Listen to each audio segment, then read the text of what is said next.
Were you playing anybody in the industry this album as the process was going along?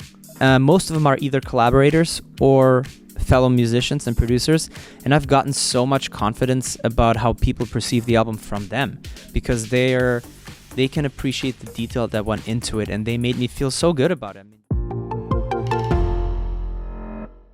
All right, this is your Audacy check-in. We are live at the Hard Rock Hotel, New York, with Zedd. Hello. We got so much to talk about, man. Congratulations on everything. First, I mean, very important. Did you get into the Olympics at all? Were you into it? I feel like this is like the most talked about Olympics ever. Yes. And I haven't seen a single minute, but I feel like I've seen everything. Yeah. So yeah, I love the Olympics. I love the idea that humans can achieve such unachievable things, and that there's like a platform for them. But I haven't been like actively watching. Besides, you got all the clips. highlights. I got the highlights. Yeah, cool. So you've had the luxury of working with some of the greats in the business. I mean, Hayley Williams, Ariana, Marin, the list goes on and on. Were you able to get in studio with the majority of these people, or does that just not happen that much anymore? It depends. Yeah. Like, what I will very frequently do is I will ask singers to record a little demo for me, just so I can feel the tone on a record and see if this is something that I think will fit. Now, when it matters, I will usually be in the studio and record them. Okay. I think that's one of my strengths is to get the best out of a singer and to make them feel comfortable and confident to sing their heart out. So when it matters, when I record the final vocal, I will, in 99% of cases, record the singers myself. Got you. So are you're striking me as very demanding. Are you like, take number 62? Do they hate you at the end of the session? Yes. Every singer temporarily hates me at the end of a session, and I typically will stop just before the voice gives up. But the reason is because in the past I recorded a song where I had to have a singer come back to sing one singular word. And I don't want to do that. And honestly, I do it for the singer because I want them to be super happy. Yeah. And when I have a feeling that there's more potential than what I recorded, then I'm going to need to have them come back and get it right. And I never want to ask a singer to have to come back to record a little bit over. So yeah, I'm very demanding. I record an obscene amount of takes of everything in octaves and doubles and harmonies. But then in every case, when I then send them the final result, they're always so happy. Gotcha. It's worth the hate. Was there anybody in studio where you like pushed them extra hard and they were just like, Zedd, what are you even doing? But they did end up thanking you? I think B. Miller was one of the artists that I've probably pushed the hardest. Yeah. Because the song's not easy to sing, and it's in a really high range, and she already was kind of unsure if she could do it. I knew she could do it without a question, but I think just there's so many vocals, vocal parts and octaves and everything that like we really went up until the voice gave up, and I think she still to this day has severe PTSD of recording with me. She's got a beautiful voice, so you knew what she was capable of, so you probably you wanted and I knew that she's funny because she's so good. Yeah. She's such an incredible singer, but she doesn't think of herself that way. She doesn't think of herself as this incredible singer. If I was her, I would be walking around like I'm the greatest singer ever. And she's been doing it for a long time. Yeah, I mean, she's very humble about her voice, but genuinely saved the song we did together because she brought an energy to the song that really was missing in the song, and I kind of had these open question marks of how I'm going to fill the emotional spectrum of the song. And when I heard her sing the very, very first take of Out of Time of the chorus, everything in my mind went like, yep, okay, perfect, we can do this, no problem. Before I was like, how are we going to make this happen? Yeah. Does anybody, maybe it's even you, does anybody you've worked with have like a weird routine in studio or something that surprised you, intrigued you? I mean, everybody kind of warms up differently. Yeah. Everybody loves the same tea. So that's the same. What's the tea? Give me the tea on the tea. With honey. Okay. Gotcha. I feel like that's everybody's choice. So I got that on speed dial. Okay. But nothing out of the ordinary. Some people warm up right there and then. Yeah. Some people warm up in the car on the way to my studio. Mm-hmm. Everybody's different. I've never encountered anything crazy that made me feel like, ooh, that is a little weird. Right. Okay. I remember when the middle came, or I think it was a little after the middle came out, and it was headlines all over the place that there were 5,000 demos from everybody to Camila Cabello, Demi Lovato, BB Rexa, you know. Is that, you kind of mentioned it before though, when you have people record these demos, is that a regular occurrence where you're shopping around a song and you just send it out to a billion people and you take, I don't know, the best of the best or whoever you think will, you know, complement the song the best? It can be. Okay. Sometimes I bring a song to 80% and the only missing link is the final vocal and I just have a demo. Uh-huh.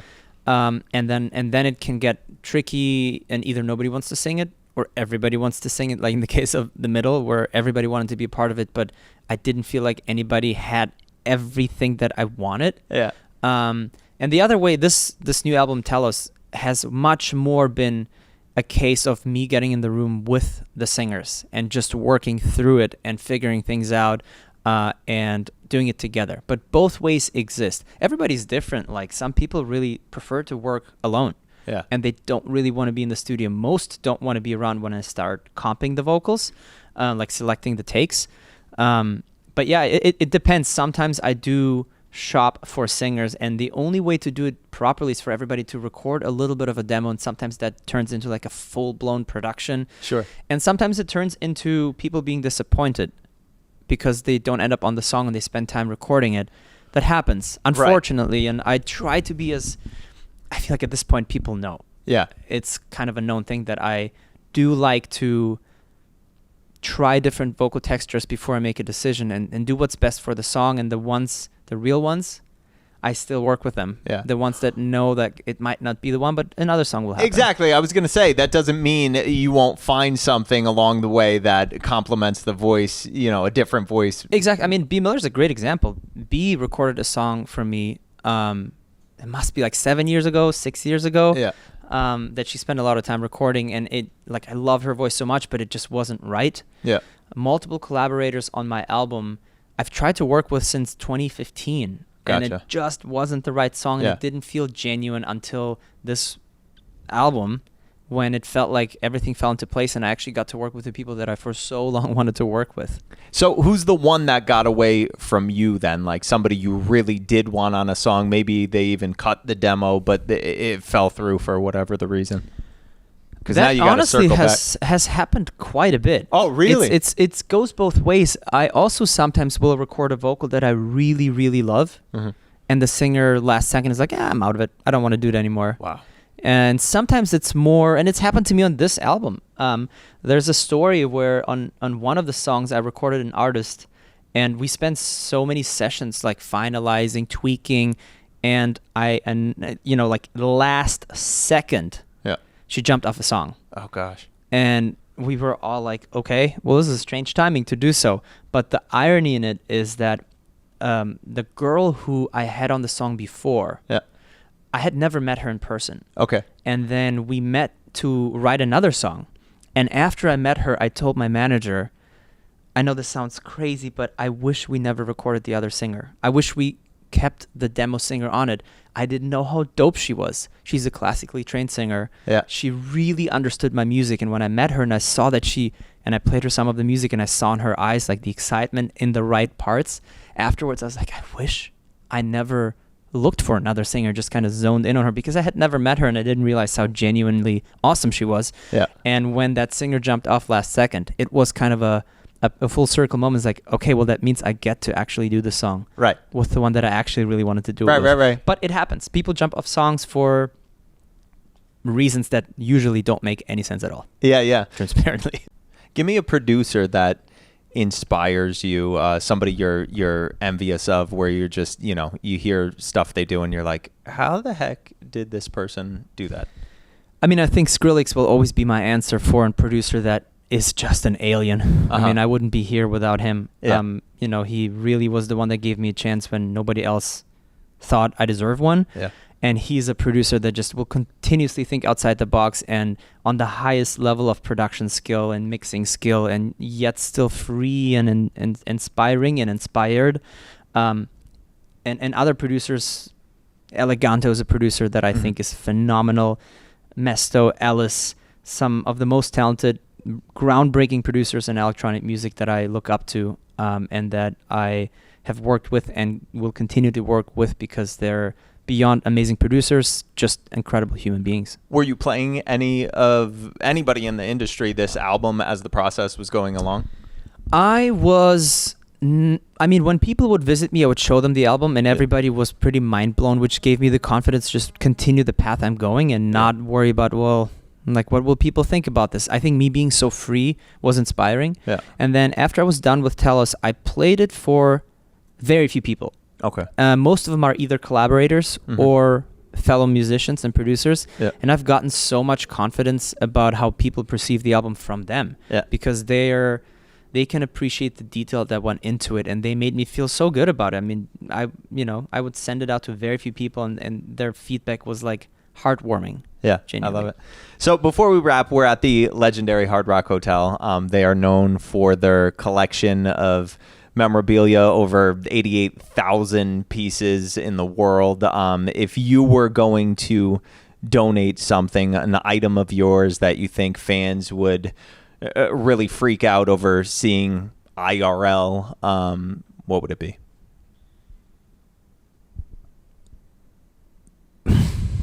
My underwear?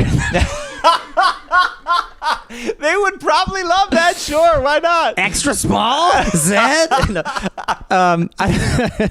I don't know. I mean, it's a good question. I have underwear with a little pouch to put my fitness tracker in. I wasn't going where you were going in your mind, you dirty one. I have a pouch for my fitness tracker in my underwear. Okay. So if I don't want it to be visible, that's cool. Yeah. Okay. All right. What direction were you thinking? My jeans? Just thinking like a Jacket? turntable, bro. But that's cool. That's cool. I mean, Zedd, thank you so much, brother.